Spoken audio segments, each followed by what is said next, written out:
জাহাঙ্গীর ভাই ভালো আছেন? ওয়ালাইকুম আসসালাম ওয়া রাহমাতুল্লাহি ওয়া বারাকাতুহু। আমরা দেখতে পাচ্ছি পিছনে মোহাম্মদ জাহাঙ্গীর আলম লেখা আছে। উনি হচ্ছে মসজিদের মুয়াজ্জিন, বাটিচন্দ্রপাড়া জামে মসজিদের মুয়াজ্জিন সাহেব। তো আমরা ওই ইতিহাসের একটু পূর্বের আলোচনা করব।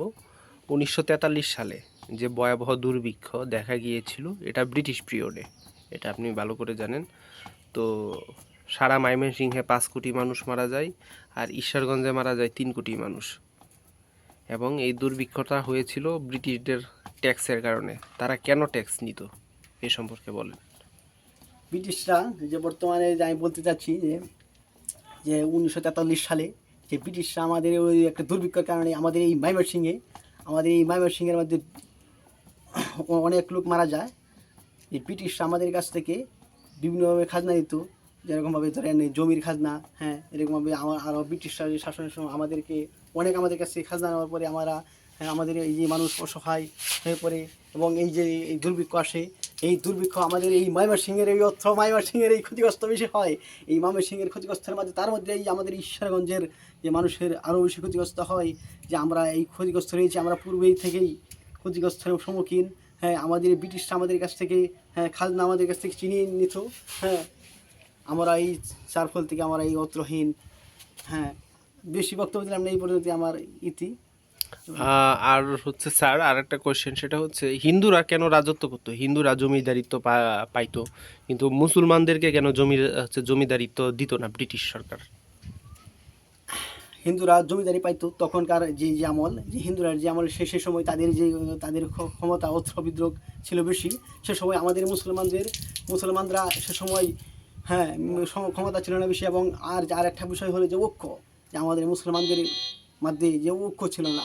যদি আমাদের আগে থেকে যে ঐক্য থাকতো, যে আমরা মুসলমান অল্প থাকলেও হিন্দুরা আমাদের কাছে ক্ষমতা নিতে পারতো না। যেরকম আপনি চিন্তা করে দেখেন যে পূর্বের ইতিহাস জানেন যে বদরের প্রান্তে 313 জন সাহাবী হাজারো কাফেরের মোকাবেলায় জয় করেন। যে আজও আমরা তো সেই মুসলমান রয়েছি, আমরা তো আজও সেই হযরত হযরত আবু বকরের খলিফা। তা আমরা যদি অল্প মুসলমান থাকি, যে আমার ইমানের বলিয়ান হয়ে হাজারো হিন্দু খ্রিস্টানের মোকাবেলায় আমরা জয় হব ইনশাআল্লাহ। কিন্তু সেই সময় যে হিন্দুরা এই মুসলমানদেরকে গোলামি করাতো, হ্যাঁ, মুসলমান মহিলাদেরকে বাড়া বানাতো। আজকে সেটা নয়। আজকে আমরা মুসলমান ইমানের বলিয়ান হয়ে আমরা সকলে ঐক্য হয়ে যাই, তাহলে আমরাই হব ইসলামের বলিয়ান, আমরাই হব পারদর্শী, আমরাই করবো শাসন সারা বিশ্ব।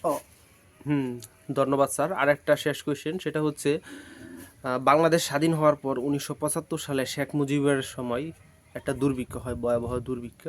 সেই দুর্ভিক্ষে সারা বাংলাদেশে 15 লাখ মানুষ মারা যায়। তো বাংলাদেশ তো তখন স্বাধীন ছিল, স্বাধীন বাংলাদেশে কেন এই দুর্ভিক্ষ দেখা দেয় শেখ মুজিবের সময়? 1975 সালের পরে না 75 সালের আগে? 1975 সালে। 1975 সালে, জি। 1975 সালে যে দুর্ভিক্ষ দেখা দেয়, এই দুর্ভিক্ষ 1971 সালে যে আমাদের এই বাংলাদেশে পূর্ব পাকিস্তান আর পশ্চিম পাকিস্তান যে ভাগ হয়ে যায়, এই ভারতের উস্কানিতে আজকে আমরা 1971 সালে যুদ্ধের ভয়াবহর কারণে, যে আমাদের যে 75 সালে যে একটা ভয়াবহ যে অসহায় মানুষ বিভিন্নভাবে যে অসহায় হয়েছিল, মানুষ অস্ত্রহীন, হ্যাঁ, 30 লক্ষ মায়ের ইজ্জতের বিনিময়ে দেশ স্বাধীন হয়েছে। মানুষের অর্থ বিদ্রোহ ভীষণ ক্ষতিগ্রস্ত হয় 1971 সালে।